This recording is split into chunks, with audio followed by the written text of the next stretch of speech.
예레미야 1장 17절에서 19절 말씀입니다.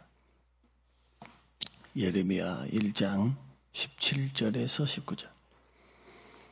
그러므로 너는 내 허리를 동이고 일어나 내가 내게 명령한 바를 다 그들에게 말하라. 그들 때문에 두려워하지 말라. 내가 그들 앞에서 두려움을 당하지 않게 하리라. 보라, 오늘 너를 그 온 땅과 유다 왕들과 그 지도자들과 그 제사장들과 그 땅 백성 앞에 견고한 성읍 쇠기둥 노성벽이 되게 하였은즉 그들이 너를 치나 너를 이기지 못하리니 이는 내가 너와 함께하여 너를 구원할 것임이니라. 여호와의 말이니라. 아멘. 아멘. 오늘 말씀의 제목은 성도는 세상에서 고난도 받을 수 있고 환난을 받을 수 있지만 그러나 반드시 주님의 은혜로 승리합니다라는 제목 아래 우리 함께 말씀을 나누면서 은혜 받게 되시기를 바랍니다. 하나님께서 어린 예레미야를 20대에 부르셨습니다. 부르신 그에게 막중한 사명을 주셨는데 그 사명은 이스라엘 백성들에게 징계를 선포하라는 겁니다. 그러니까 회개는 하기는 하는데 그 회개의 기회는 늦었다. 이제는 하나님의 징계가 확실하다. 그래서 하나님께서 이제 이 땅과 이 백성을 고치기 위해서는 하나님께서 다른 나라에 파신단다. 쉽게 말하면 침략과 노략을 당하게 하신단다. 그러니 이제부터 이집트를 의지하거나 사람을 의지하거나 사람의 수를 의지하거나 군대를 의지하는 것은 굉장히 어리석은 일이다. 하나님께서 생사화복을 주관하시고 나라의 흥망성쇠를 주관하셔서 역사를 진행하시고 운행하신 하나님께서 우리나라와 우리 민족에게 이만한 죄 때문에 이만한 영적인 고집 때문에 회개하지 않는 심령들 때문에 너나 할 것 없이 정치인들로부터 제사장들로부터 백성에 이르기까지 타락하지 않은 자가 없을 정도로 심지어는 공의를 행하고 하나님을 진실이 섬기는 사람 예루살렘에서 한 명만 있으면 이 땅과 이 민족 결코 징계하지 않겠다. 멸망당하지 않겠다. 총체적으로 타락한 것이죠. 문화와 생각이 다 타락했어요. 문화조차도, 종교조차도, 신앙조차도, 살아가는 삶의 패턴, 삶의 방법조차도 이룰 수 있겠는가? 이룰 수 있습니다. 우리는 지난 우리가 조선시대 그리고 그 전에는 삼국시대 그리고 조선시대 말에 우리 대한민국이 건국이 되어지고 그리고 이제 선교사님들을 통해서 복음이 들어와 벌써 인구의 3분의 1 내지는 4분의 1 정도가 크리스찬이 되어 있습니다. 예수 믿는 사람들이 됐어요.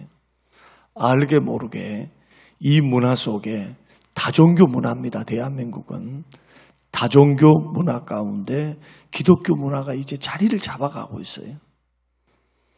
자리를 잡아가면서 우리는 굉장한 어떤 위기의식을 갖습니까? 부흥이 되지 않는 이유에 대해서 회개하고 자각을 일으키고 이렇게 하면 되지 않는다라는 그러한 자각을 우리 대한민국 사람들은 갖고 있어요. 작년에 돌아가셨던 팀 켈러 목사님께서 2018년에 대한민국을 교회를 방문하고 난 후에 대담을 가졌어요. 대담. 대한민국에 대해서 또 대한민국의 영적 상황에 대해서 어떻게 진단하십니까? 라는 대담을 제가 들은 적이 있는데 그때 그 목사님께서 우리 대한민국을 가리켜 뭐라고 말씀하느냐 하면은 분명히 대한민국은 쇠퇴기에 있고 기독교가 쇠퇴기에 있다는 거예요. 신앙이. 아무리 봐도 막 숫자도 많은 것 같고 교회 건물도 많은 것 같지만 분명히 침체기이고 쇠퇴기를 걸어가는 것만큼은 분명하다. 그러나 서구 열방, 서구 이 기독교 나라보다도 미국보다도 소망이 있는 것이 하나가 있다. 그 소망이 뭐냐 하면은 자기들의 위치, 지금 우리는 침체하고 있습니다. 지금 우리들은 쇠퇴하고 있습니다. 영적으로 각성해야 됩니다. 우리는 깨어서 일어나야 합니다. 죽기로 돌아가야 합니다. 적어도 뭐는 갖고 있느냐 하면은 각성을 갖고 있다는 거예요. 그러나 저 서구 유럽이나 미국에서는 이런 각성을 찾아볼 수 없다는 거예요. 영적인 대각성이 다 영국과 미국을 통해서 일어났습니다. 영국과 미국을 통해서 전 세계로 확산되었어요. 복음의 역사, 대각성의 역사를 통해서 하나님은 100년을 주기로 부흥을 일으키셨는데 그 주역이었던 나라들이 지금은 동성애를 합법화시키고 기독교 교단들마다 동성애 목사님을 목사로 세우기 시작했고 그리고 성경에 1.1억도 변함이 없는 하나님의 말씀됨을 서서히 부인해 가는 분위기잖아요, 지금. 성경을 하나의 신화와 같다. 사람의 말이다. 쓰여진 말씀이다. 하나님 말씀이 아니다. 그 속에는 말씀이 속해 있다. 사람들이 쓴 속에 하나님 말씀도 그 속에 있다. 엄밀히 말하면 똑같은 것 같죠? 비슷한 것 같죠? 그러나 이것은 성경이 말씀하시는 하나님의 선언과는 너무나 다른 그런 사상이죠. 당연히 하나님으로부터 멀어지게 되고 그리고 그들의 세계관은 이렇게 우리같이 심판이 있습니다. 그 심판을 믿지 않습니다. 영원한 지옥 심판을 믿지 않아요. 현대 신학에서는. 이것을 하나의 영혼이 잠드는 것으로 이해를 합니다. 그 심판이라고 하는 게 뭐 지옥이 있고 이게 다 아니야. 안 믿어요, 안 믿어. 이러한 성경을 부인하게 되고 영원한 지옥 형벌을 부인하게 된 심판을 부인하는 그들의 논리는 나름대로 논리가 있어요. 그러나 성경에서 나온 게 아닙니다. 성경을 왜곡시켜요, 자꾸. 자기들의 편리에 의해서. 이러다 보니까 모든 사람들이 다 구원받는다. 마지막에는 만인 구원설이라고 합니다. 사랑의 하나님께서 어떻게 지옥을 만들었겠는가? 세상에 많은 사람이 죄를 짓고 살아도 끝내 그들도 개과천선해서 그들이 다 구원받을 거다. 뭐 이런 낙관론적인 그러한 생각들을 가지고 어떻게 합니까? 사람들을 평안합니다. 괜찮습니다. 자살해도 괜찮습니다. 죄를 지어도 괜찮습니다. 예수만 믿으면 됩니다. 그러나 성경은 예수 믿는 믿음의 사람들을 향하여 뭘 강조합니까? 책임을 강조하죠. 내가 거룩하니 너희도 거룩하라. 하나님이 우리를 자녀 삼으사 거룩한 백성 되게 하셨거든요. 믿음의 분량도 이야기하실 때 그리스도의 장성한 분량에 충만한 데 이르기까지 해요. 그냥 믿음의 분량이 예수 그리스도의 분량, 장성한 분량에 머무는 것이 아니라 그 분량이 충만한 데 이르기까지라. 그러니까 주님 부르시는 그날까지 믿음은 추구해야 돼요, 신앙은.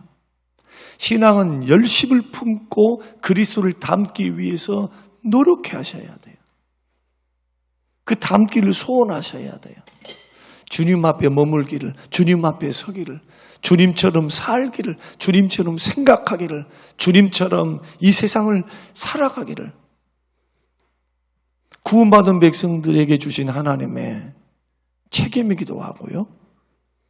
구원받은 백성들에게 하나님께 요구하심입니다. 구별을 원하세요. 구별. 세상 사람들과 생각이 달라야 하지 않겠니? 주님 말씀 그 말씀이에요.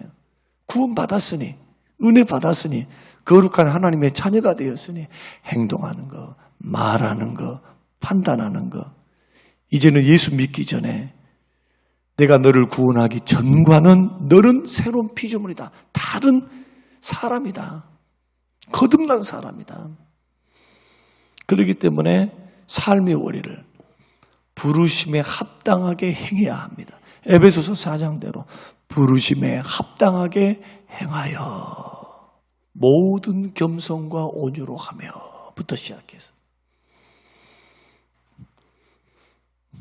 이것을 버린 사람들이 오늘 예레미야 시대 때에 있었던 이러한 요시야 왕으로부터 시작된 5왕, 요시야 이후의 왕들이 형편없는 왕들이었으니까 두 눈이 뽑혀서 바벨론이 쳐들어왔을 때 이집트를 의지하다가 이집트가 도와주지를 않거든요. 그러니까 왕이 도망갔어요. 도망갔는데 느부사라단이라고 하는 느부갈네살 왕의 장군이 마지막 3차 공격을 하게 되는데 예루살렘을 점령하게 돼요. 그때 도망갑니다, 왕이. 붙잡히니까 두 눈을 쏙 뽑아버려요. 뽑아가지고 개처럼 결박해가지고 개처럼 끌고 바벨론으로 포로로 잡아가 버리거든요. 그랬던 시드기야 왕까지 마지막 멸망했던 왕이 이르기까지 주께서 말씀하셨던 그 예레미야를 통해서 선포하셨던 말씀은 뭐냐? 망한답니다. 그러니 이 말을 좋아할 사람이 어디 있을까요?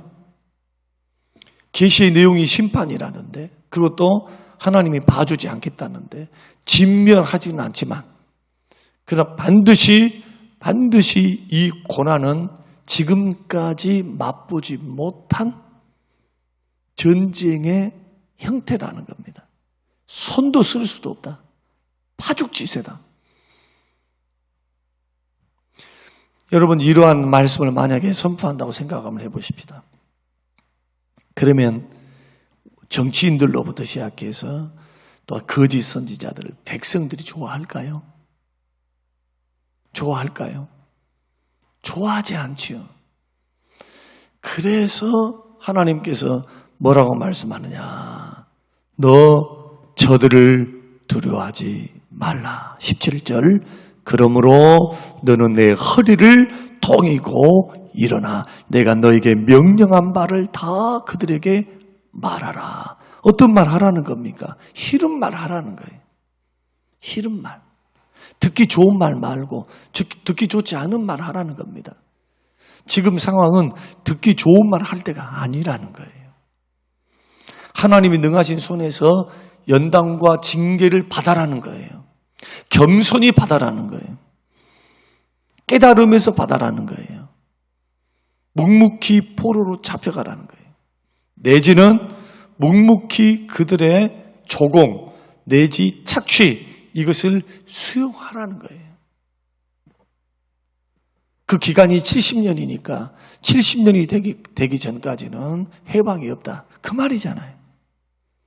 그러나 70년 후에는 회복시켜 주신다는 말씀은 은혜가 되지만 그 당시에는 뭐가 되겠습니까? 고난과 환난과 그리고 지금까지 모아놨던 모든 재산들, 지금까지 자기가 삶을 누리고 있었던 자유, 이 모든 것, 기득권, 이 모든 것들을 다 내려놔야 돼. 그런 선포를 하니 얼마나 두려웠겠어요. 그래서 17절 그들 때문에 두려워하지 말라. 내가 그들 앞에서 두려움을 당하지 않게 하리라. 너 싫은 말을 위정자들에게 해야 하는데 그러나 너 걱정하지 마라. 두려움을 당하지 않게 하겠다. 19절에 그들이 너를 치나 너를 이기지 못하리라. 이런 내가 너와 함께하여 너를 구원할 것이다. 18절에는 보라 오늘 너를 그 온 땅과 유다 왕들과 그 지도자들과 그 제사장들과 그 땅 백성 앞에서 견고한 성읍 쇠기둥 놋 성벽이 되게 하였은즉 이 말이 무슨 뜻입니까? 예수 믿고 구원받은 하나님의 백성들, 예수 믿고 구원받은 하나님의 백성들이 이 세상을 살아갈 때 환난을 당할 수 있다는 거예요. 고난이 올 수 있다는 거예요. 뭐 때문에 올까요? 말씀대로 산다는 것 때문에 옵니다. 믿음대로 산다는 것 때문에 옵니다. 여러분들이 믿음으로 산다는 것 때문에, 주를 섬기고 산다는 것 때문에, 성경의 원리를 따라 산다는 것 때문에 고난이 있어야 돼요. 세상 사람들로부터 너 꼭 그렇게 예수 믿어야 되느냐, 그런 핍박도 있어야 돼요. 그러나 동시에 세상 사람들로부터 칭찬도 있어야 됩니다. 너와 같이 정직한 사람 못 봤다. 네 정말 괜찮다. 인간적으로 봤을 때 세상 사람들과 달라. 말하는 것, 행동하는 것, 마음 쓰는 것, 이것이 세상 사람과 다르다. 양심이 다르다. 선한 행실을 통해서 칭찬도 받아야 돼요. 그러니 보십시오. 세상 살면서 칭찬도 받아야 되고 핍박도 겸하여 받아야 돼요. 이게 진짜 신앙인입니다. 성경이 말씀하시는. 그러나 타협을 하게 되면 어떻게 될까요? 타협을 하게 되면 칭찬이 사라집니다. 첫째, 구별되지 못하니까 니나 나나 똑같아. 말하는 거, 행동하는 거, 문제가 일어났을 때 그것을 풀어가는 과정이 세상 사람과 똑같아. 세상의 방법하고. 원수 맺을 때는 다 원수 맺고, 용서하지 못하고, 미워하고, 화내고, 감사로 승화시키지 않고, 용서하지 않고, 용납을 흘러보내지 않고, 똑같지요. 예수 믿는 사람도 악하고 독하게 선으로 악을 이기는 것이 아니라 악으로 이기려고 그래요. 악으로 악을.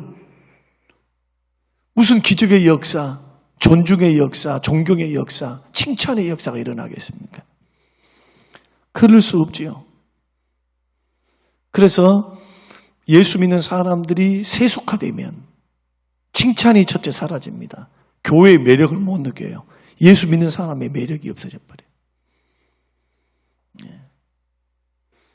그리고 두 번째는 그 삶 속에 예수 믿는다는 것 때문에 손해보고, 예수님 말씀대로 산다는 것 때문에 몸이 힘들고, 예수님 섬긴다는 것 때문에 손해를 보고 오해를 받고, 이게 사라져버려요. 그러니 상급도 없겠죠.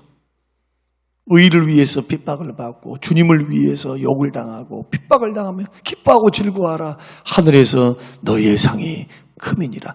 믿음의 선한 싸움을 포기해버린 거예요. 세속화되면은 마지막은 뭘까요? 징계밖에 없어요. 징계.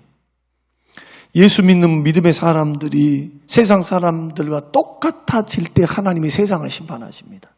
세상은 죄악이 관영할 줄 알고 있어요. 하나님께서. 세상은 죄된 길로 갈 수밖에 없는 구조로 되어 있습니다. 죄와 허물로 죽어 있으니까. 영적인 것을 들을 수도 없고 볼 수도 없고 깨달을 수도 없는 것. 이것이 바로 거듭나지 못한 예수 믿지 않는 사람들의 삶의 모습이거든요. 그런데 하나님의 기대하심은 어디에 있느냐? 교회에 있습니다. 믿는 자에게 있어요. 믿는 자에게. 그래서 의인 한 명인 거예요. 의인 한 명. 소돔과 고모라는 의인 10명. 그 가운데 우리가 속해 있는 겁니다. 지금. 우리가 속해 있어요. 여러분, 힘들고 어려워도 예수님 섬기는 것 때문에, 복음을 전하는 것 때문에 여러분 핍박을 받을지언정, 고난을 당할지언정, 여러분 뒤로 물러가거나 두려워 떨거나 아니면 믿음의 길을 포기하는 어리석음을 여러분 버리시기를 주님의 이름으로 축원합니다. 왜냐? 핍박이 있어도 승리를 보장받았어요. 승리를 보장받았어요. 최후 승리를 보장받았어요. 어떤 승리입니까? 누가 승리를 주십니까? 우리 주님이 승리를 보장하십니다. 그래서 요한복음 16장 33절에 너희가 세상에서는 환난을 당하나 담대하라. 내가 세상을 이기었노라. 세상에서는 환난을 당하나 담대하라는 거예요. 죄악된 세상을 내가 이겼다. 그 말이 뭡니까? 내가 책임져 줄게. 너 담대해. 나 승리했다. 내가 너희들을 가만히 그냥 내버려 두지 않는다. 승리를 내가 보장한다. 나도 이겼다. 내가 이겼다. 사망 권세를 이겼다. 사단의 권세로부터 나는 승리했다. 마찬가지로 나를 믿는 자, 나와 함께하는 자는 한 사람이라도 구원 못 받거나 사단에게 넘어가거나 한 생명도 아버지께서 나에게 주신 생명, 나를 믿는 심령들 결코 버리지 않고 잃어버리지 않는다. 주님의 약속이에요. 주님의 약속. 최후 승리를 보장받았습니다. 그런데 여기서 중요한 것은 뭐냐? 성도가 승리하기는 하는데 그러나 고난을 통과하면서 승리하는 거예요. 그러니까 예수 그리스도를 믿는다. 기도 열심히 했다. 나는 목사다. 나는 3대, 4대 믿었다. 해서 고난이 없거나 전쟁을 당하지 않거나 아니면 어려움이 없거나 그러지 않습니다. 우리의 시대에 전쟁이 일어나지 않기를 원합니다. 할렐루야. 그것을 위해서 기도하세요. 기도. 그러나 세상과 시대가 하나님의 심판과 징계 가운데 있을 때 그 속에 예수 믿는 믿음의 사람들도 속하게 돼요. 환난과 고난을 통과하게 된다는 거예요. 그래서 주님 뭐라고 말씀합니까? 재림 전야에 반드시 세상에 환난이 있다. 창세 이래로 이런 환난이 없다. 재림 이전에도 그렇고 이 세상에서 예수 믿는 믿음의 사람들이 환난과 핍박이 없을 때가 어느 때에 없는 데가 어느 때였습니까? 없어요, 없어. 전쟁이나 물리적인 어떤 권력에 의해서 그러지 않을 때는 믿지 않는 사람들로부터 편견, 믿지 않는 사람들로부터 오해, 수모, 모욕, 핍박 이런 것들을 당했어요. 예수 믿기 위해서 우리는 믿지 않은 부모들로부터 얼마나 오해를 받고 믿지 않은 시댁을 통해서 그 신앙 때문에 말이요. 고통을 당했던 그것이 바로 2세대 정도밖에 안 되는데 지금은 예수 믿는 것에 대해서 별로 그렇게 크게 고통당하지 않는 것은 여러분 감사의 제목인 줄로 믿으시기 바랍니다. 감사의 제목이죠. 주를 섬겨갈 때 설명드렸습니다. 진정한 구별된 신앙, 거룩한 신앙, 참된 신앙은 세상에 살 때 2가지를 경험한다. 하나는 칭찬받는 것. 그리스도를 닮았기 때문에 칭찬받아요. 사람 괜찮네. 참 예수 믿는 사람 같아. 우리하고 달라. 라고 하는 칭찬. 또 하나는 핍박입니다. 오해도 받고 모욕도 당하고 핍박도 당하고. 왜? 믿음대로 살라 하니까. 세상이 이해됩니까? 세상 사람이 이해를 못하죠. 이 2가지. 그러나 두려워할 필요가 없는 것. 주께서 이 세상을 이기셨고 세상 끝날까지 너희와 함께 하시니라. 세상 끝날까지 주가 함께 하시기 때문에 우리는 반드시 이기고 승리한다. 그러므로 고난 때에는요. 핍박기에는 그리고 주변 사람들이 나를 예수 믿는데 핍박하고 나 혼자 왕따시키고 그리고 막 어려운 일들 믿는 것 때문에 막 어려운 일들이 있을 때는요. 기도의 방향성이 중요합니다. 기도의 방향성을 어떻게 가져가야 되느냐. 주여 이 고난이 없도록 하나님 도와주십시오. 주님 이 환난과 고난에 대해서 면제시켜 주십시오. 이 기도는 옳은 기도가 아닙니다. 주님 환난을 극복할 수 있는 핍박과 고난을 극복할 수 있는 힘을 나에게 주시옵소서. 이길 수 있는 힘을 달라고 기도하셔야 돼요. 장애물 다 치워주십시오. 아니요. 예수 믿는 사람들은 세상에 살 때는 장애물을 통과해서 천국길을 걸어가는 거예요. 마귀와 싸워서 가는 것이고 죄와 싸워서 가는 길이고 나와 내 속에 있는 자아와 고집과 혈기와 죄성과 싸우고 걸어가는 길이 천국 길이다. 신앙의 길이다. 그러므로 이 고난을 피하려고 도망 다니면 안 된다는 거예요. 고난을 피해서 도망 다니면 만나게 돼요. 또 만나. 여러분 착각하면 안 됩니다. 어디를 가면 고난과 환난과 어려움이 없고 어디를 가면 고문관이 없습니까? 있지? 없나요? 있어요. 그 사람이 그 사람이요. 정치인들을 보면은 모르시겠습니까? 하도 이런 말 강단에서 해야 될까 뭘. 그놈이 그놈이에요. 죄송하지만 여러분들이 신뢰하고 믿을 분은 오직 나를 위해 십자가에 죽어주시고 나를 위해서 구원 주시며 지금도 인도하시고 지금도 힘주시고 고난에서 승리하도록 도우시는 예수 그리스도밖에 없는 줄로 믿으시기를 바랍니다. 그런 의미에서 예수 믿는 사람이 외로운 거예요. 그런 의미에서. 교회 생활을 해도 마냥 즐거운 게 아니에요. 외로워. 사람들과 관계에서 100%는 없어요. 그러니까 너무 착각하지 말고 그럴 줄 알고 여러분 오늘 이 말씀이 저와 여러분에게 도전이 되었으면 좋겠습니다. 우리는 반드시 승리한다. 최후 승리를 보장받았다. 주님이 나와 함께 하신다. 승리케 하신다. 환난을 통과하게 하신다. 누구의 힘으로? 주님의 힘으로. 주님이 함께 하셔서 그때 필요한 것이 믿음입니다. 믿음. 도망다니지 마세요. 마귀의 표적이 됩니다. 직면하세요. 직면이 뭡니까? 눈을 똑똑히 쳐다보며 문제를 쳐다보라 이거예요. 마귀를 쳐다보면서 눈을 뜨고 있어라 이거예요. 그러면요 나를 함부로 대하지는 못합니다. 내 뒤에는 누가 계시는데요? 마귀는 압니다. 저 성도 뒤에 예수님이 계시네. 믿음이 희미하면 그래서 마귀가 농락하는 거예요. 그래서 믿음은 강해야 합니다. 오늘 저와 여러분들이 이 말씀을 기억하고 끝내 이제 결론을 좀 말씀드리면 예레미야 결론을 말씀을 드릴게요. 예레미야는 이렇게 망합니다라고 외쳤어요. 그러니까 막 뺨을 때려버려. 모든 선지자들이 다 평안하다고 울거든. 야, 네가 거짓 선지자야. 거짓 선지자가 거짓 선지자래. 그리고 왕도 감옥에 가둬버려요. 진흙탕 감옥에다가. 말 안 들어요. 그러나 죽이지는 않습니다. 왜? 하나님께서 그 생명을 보호하고 계시니까. 그리고 어떻게 되느냐? 이스라엘이 망했죠.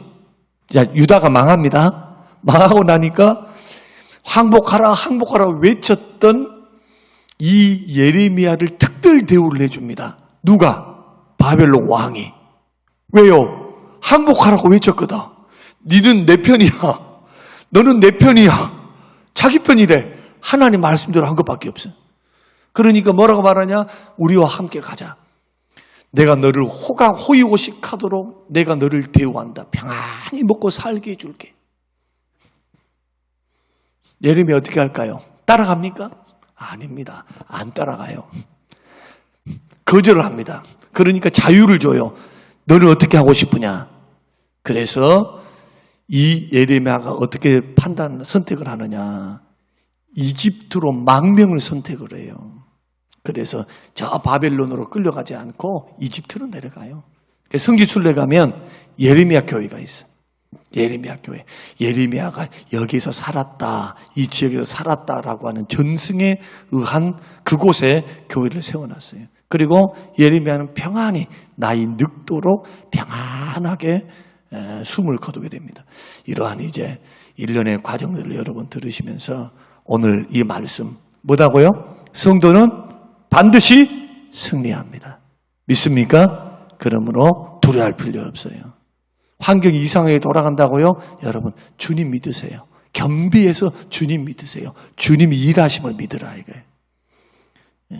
이런 은혜 안에 여러분 서게 되시기를 주님의 이름으로 축원합니다. 고마우신 하나님 감사합니다. 우리에게 깨닫는 은혜를 주시옵고 성도에게 주신 하나님의 약속, 특권 하나님 반드시 이루시는 그 하나님의 역사를 믿고 택한 백성들로서 승리를 보장받았으니 담대하게 세상을 대하여 나아갈 수 있도록 축복하옵소서. 감사드리며 예수님 이름으로 기도합니다. 아멘.